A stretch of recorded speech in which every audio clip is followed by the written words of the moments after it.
My name is Gezus Vasquez, also known as Jesus V, born and raised in Brooklyn, New York, and this is why I'm first Phorm and should be the 2020 Elite Athlete. What's going on, guys? Some Sunday motivation. Anything you do in this life, you have to do with absolute conviction. When I was growing up, there were no Spanish or Puerto Rican superheroes. Nobody that looked like me that was doing extraordinary things. I want to talk to my people that are like struggling right now, and you have a lot of things like obstructing you from reaching your goals. Whenever that happens, let's say you're on a diet and you have these temptations to eat things that you know you shouldn't be eating. What I want you to do is put your shoes on, get outside, and run.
I grew up in Brooklyn when it wasn't a tourist attraction.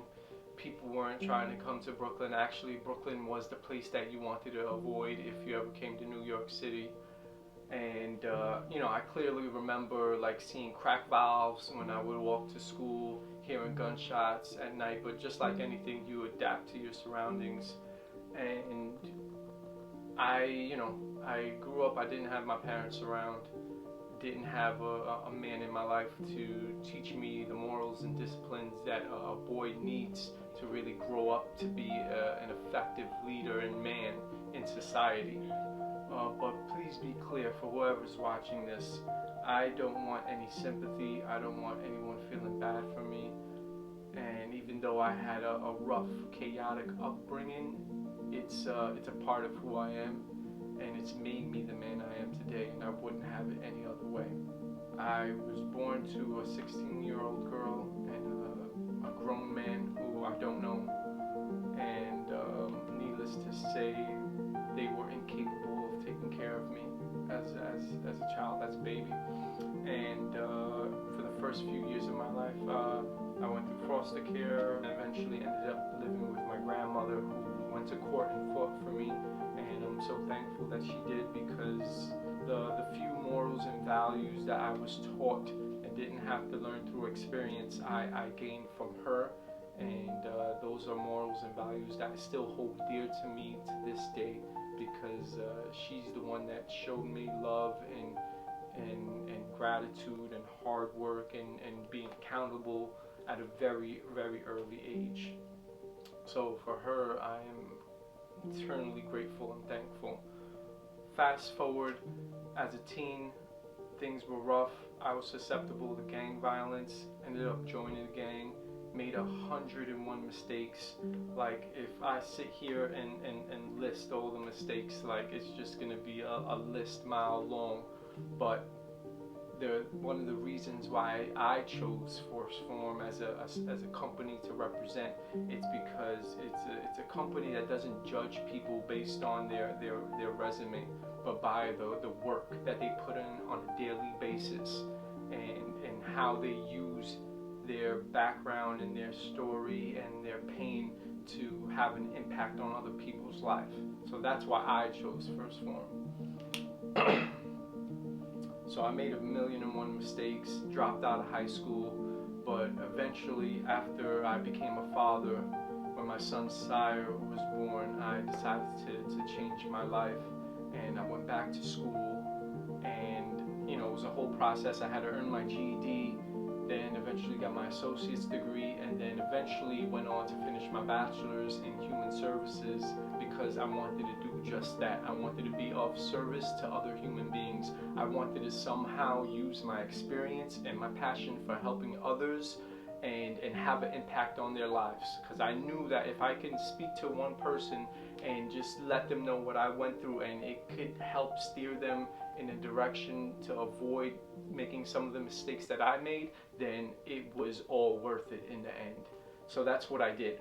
Eventually became an admissions officer for the college that I was attending, and it was a position that I loved. I got a lot of impact from it, because I was able to speak to young people that really, a lot of them didn't have direction. They didn't know what they want to do, and I was able to utilize my background to help give them some direction. After I finished college and eventually got my degree, I live in New York City. The overhead is pretty expensive, needless to say. So I needed to find a job that was going to cover me, and eventually started looking for corporate jobs. Ended up at a corporate insurance company, great company, great people to work for, but after like a year and some change, I was miserable with the job, and I wasn't fulfilled, and the only thing that kept me going was going to the gym. After work, whether it was a 10-hour, 11-hour, or 12-hour day, I would go straight to the gym, and I put out all my frustration into fitness. And then over time, I started to get some gains, as we call it, because starting out, I was a hard gainer. I was super skinny. I mean, like skinny like this, maybe like 125 pounds. And you know, I didn't feel confident in my body. I didn't feel manly.